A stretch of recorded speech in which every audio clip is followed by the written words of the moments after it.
அதாவது குற்றங்கள் நடக்கிறதுக்கு காரணம் என்ன அப்படின்னா தண்டனைகள் கம்மியா இருக்கு, அதனால தான் குற்றம் அது நடக்குது. உண்மை உண்மை. எப்படி பண்ணாலும் சரி, பாலிச்சு பழக்காரனா உடனே தூக்கு தண்டனை தான். தூக்கு தண்டனை அது என் மகனா இருந்தாலும் சரி, பிள்ளையா இருந்தாலும் சரி.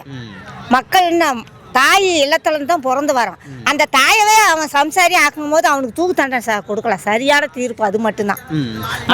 ஆனா இப்போ உள்ள சட்டங்கள் வந்து இப்போ ஒருத்தர் பண்ணிட்டாரு அப்படின்னா அவரை போய் ஜெயில போடுறாங்க, அதுக்கப்புறம் ஒரு 10 வருஷம் கழிச்சு அவருக்கு தூக்கு தண்டனைங்கிறாங்க. இதெல்லாம் எப்படி பாக்கல? அதெல்லாம் முட்டாள்தானம். அது முட்டாள்தானம். அரசியலுக்கு வந்து இது செய்யாதவங்க முட்டாள்தனம் தான். உடனே செய்யணும். என்ன அந்த நாளையில வந்து 1 கோடி மக்கள் 2 கோடி மக்கள் இருந்தாங்க, எம்ஜிஆர் அது திருந்துவாங்க அப்படிங்கிறத வச்சு அது முன்னுக்கு கொண்டு வந்தாரு. இப்பெல்லாம் இல்ல, 10 கோடி மக்களுக்கு பக்கமா வந்துருச்சு. அவெல்லாம் எவனும் திருந்துற மாதிரி கிடையாது. என்னைக்கு பொம்மளைய வன்புறுத்துறானா அவனை தூக்கு தண்டனை போடு. இப்போ சீமான் அவர்கள் என்ன சொல்றாரு அப்படின்னா, அதாவது என் பிள்ளைய நீ கொன்னுட்டியா, பாலியல் வன்புணர்வு செஞ்சு கொன்னுட்டியா, உன்னை கொன்னுட்டு தான் அந்த பிள்ளைய புதைப்பேன் அப்படின்னு சொல்றாரு. சரியா? அது கரெக்டான வார்த்தை.